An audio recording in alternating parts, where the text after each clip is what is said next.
I know I decided to do this today, but given that Eddie Kingston was on this week's episode of AEW Rampage, I got my phone and I've looked up the lyrics. So when his music does play, this is what somebody is singing. Ayo, the world is cold, better bundle up. I said the world is cold, better bundle up. Ayo, the world is cold, better bundle up. If you see me staring at you, better knuckle up, come on. So what they're essentially saying is they don't like being at suboptimal temperatures, so they will wear a coat, and if they spy you from afar, they're gonna come and punch you in the face. So thank you as always for joining me as I do break down song lyrics, as we like to do here on Ups and Downs. I don't know what I'm talking about. What I do know is that AEW just had a show called Rampage, so we do our weird little chicken dance, and we give the good bits an up, and the bad bits a down.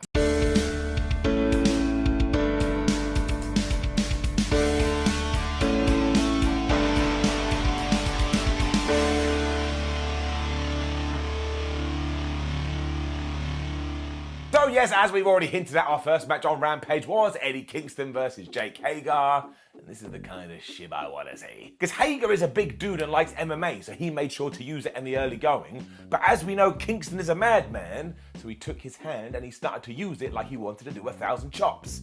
May as well have been E Honda. Jake was able to stop that though by kneeing him in the stomach, and honestly, he must have broken a few ribs. And from there, Hager just decided to decimate this man. I mean, any time Eddie got to his feet, he just got slammed back down to the mat. I started to get a little bit worried. I mean, he hit this belly to belly, he went after the arm, and then he went back to the gut. I was like, what is your problem, Jake Hagar? Do you want to see Eddie Kingston throw up? Do you want to see him vomit? And if so, you've got a problem. This really was a distraction for a good while until Kingston got back into it by poking Jake Hagar in the eye. And I love that guy. But then, yeah, Jake hit the Hager bomb, he got a near for 1, 2, 3, and then he continued with the submissions. I mean, he got the ankle lock at one point, so you're like, oh no, it's the end. What are we going to do? What are we going to do? But Eddie got to the ropes, he kind of fired up a little bit, he hit 2 spinning back fists, Jake Hagar dropped, and it just pinned him. Now it wasn't that drastic, as I have exaggerated a little bit, but you could just tell that somebody had gone, well, Jake Hagar can't really lose, and Eddie Kingston can't really lose, so we'll have Jake just pummel him for a while before he kind of gets caught with a hard one. And that's actually okay, that is what you should do with wrestling. It was just such a surprise, and it's probably fair to say that it wasn't as good as some of the opening matches we have seen on Rampage, but it was still entertaining, it was still fun. Eddie Kingston is a tremendous good guy, Jake Hagar is underrated, and I'm giving it up. And then Britt Baker was here next. She wasn't happy. Because she didn't like the fact that Toni Storm had touched the AEW Women's title on Dynamite, so there goes the internet, and also thinks that she's jumping the line. And I kind of said the same thing a few days ago. She is jumping the line. I know Thunder Rosa has already beat the 3 other people that are 1, 2, and 3 in the rankings, but a fact is a fact. And if you've got the rankings, you've got to bring them in and say, hey man, look, here's a ranking. So basically this was a big tease for a potential 3-way down the line, or at least that's what it felt like to me. And you could already hear people just melting down online going, oh, why are we doing this? But here's how I see it. 1, I just want AEW to give me the best women's matches they possibly can. And Thunder Rosa versus Toni Storm versus Britt Baker is going to be brilliant.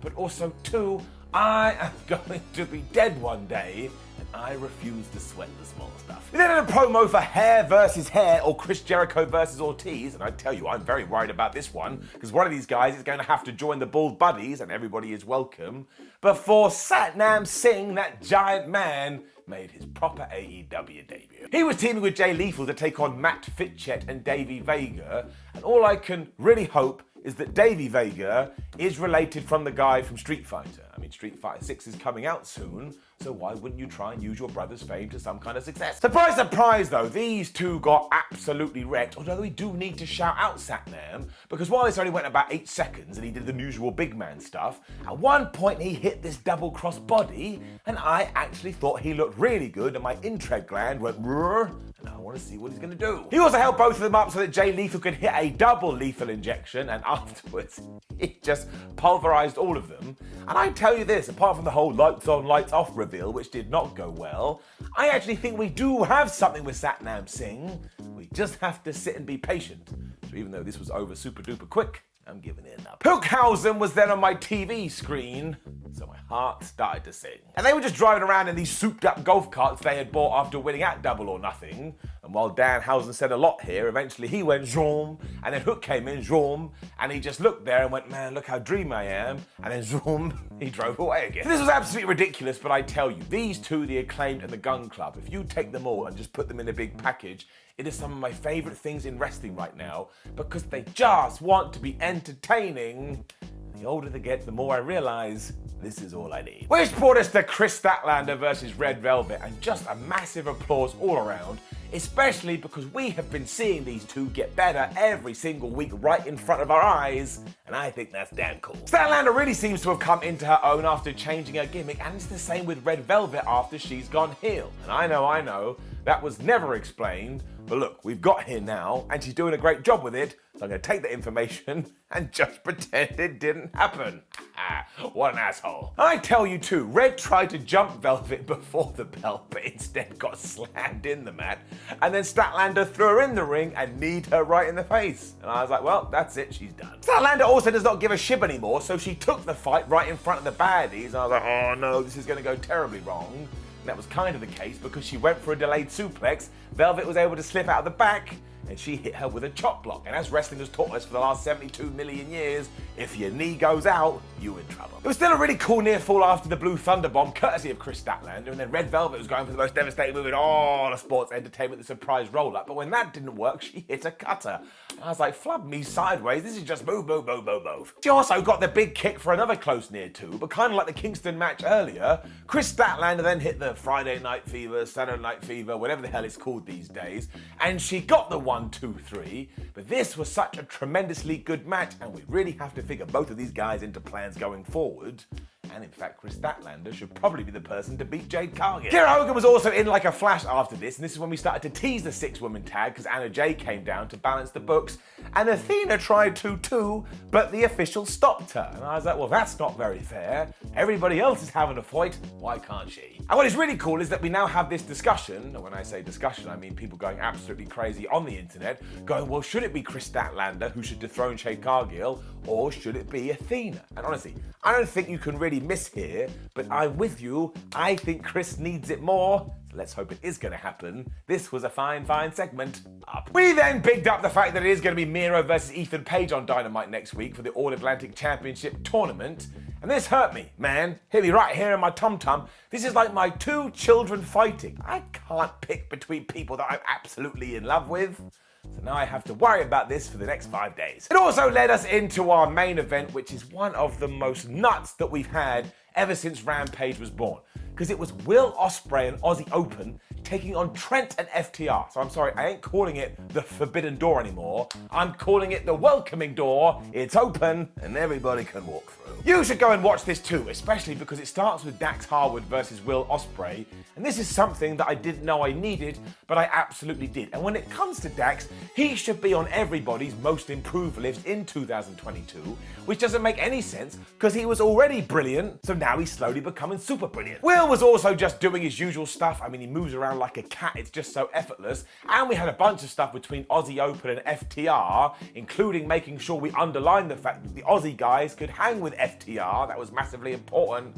Seriously, this was just excellent. Trent was still in there too, and he smashed Ospreay with a tornado DDT as Cash and Dax and Aussie Open started to fight on the outside. And the idea throughout all of this is that Trent realized it and thought, oh, I'm going to do a moonsault, but when he landed, he tweaked his foot. I'm not sure why this came as much of a surprise to anyone. Somebody decided, I'm going to jump backwards and do a tumble and land on my feet. Bad things probably going to happen. He still refused to go down and was battering Mark Davis and Carl Fletcher at one point, and then he got the tag to Dax, who once again ran wild, and he was dishing out suplexes like he was sponsored by Suplex Inc. What? The tag klaxon then went off, and there were just so many moves. I haven't mentioned Cash Wheeler here, but you also got to throw him into the mix, as he was just doing German suplexes and power bombs, and who knows what flubbing else. And the United Empire, man, I mean, at one point, Aussie Open hit this assisted cutter, and then Ospreay came off the top with a 450. That was a crazy near fall. And all things considered, I thought it was a finish. Ospreay then hit the Oz cutter for another false finish. So that was it. I was just kind of wibbling and wobbling around. And then everybody was back in the ring. And it got me. I couldn't call this. Like beforehand, as obviously the New Japan guys is going to win. And there's no way Trent will get the pin. But this is why I'm an idiot. This is why I'm a moron. And why I should be shot out of a cannon. Because he did hit ground zero, strong zero, whatever the hell his move is called. And he got the 1, 2, 3 for his team. And sure, he pinned Fletcher here, which just kind of changed the dynamic a little bit. Imagine he had pinned Ospreay, but you could see the faces of the crowd during this. Well, I didn't see that coming. But this is exactly the stuff that we should be doing, especially leading into that Forbidden Door pay-per-view, because no matter what it is, every single match should leave you going, well, I presume this AEW or New Japan guy should win, but I'm not entirely sure. So this absolutely gets an up, and seriously, if you have 10, 15 minutes today, sit down, just prepared to enjoy yourself, because that was the nature of the beast, and they absolutely smashed it. Also want to do a quick shout out to Aussie Open as well, because while everybody in this match is disgustingly talented, I have watched their journey for ages now. They used to do load of matches in the UK, and to see them hit this level, which is much deserved, you just want to give it a round of applause. Which brought us to the end of Rampage, and I will admit it was kind of an episode you sat through and just went, oh, wrestling, it is a delightful endeavour. But there was nothing bad on the show. It was all good. It did its job. Get it up. Now, please do leave a comment below and let us know what you thought about last night's episode of AEW Rampage. Like the video, share the video, and subscribe. Head on over to WhatCulture.com and read yourself some articles. Make sure you follow us on social media. And we have lots of other videos, one of which is ups and downs for SmackDown. I know they both come out on Saturday, but that's why you need to support me and you need to support the channel. Please do go and watch it. I don't even care if you click it and then go to the pub. YouTube doesn't know you're gone. I didn't say anything. My name is WhatCulture. Thank you for joining me as always. I shall give you a salute and I shall bid you farewell. Farewell. Goodbye. I'm done.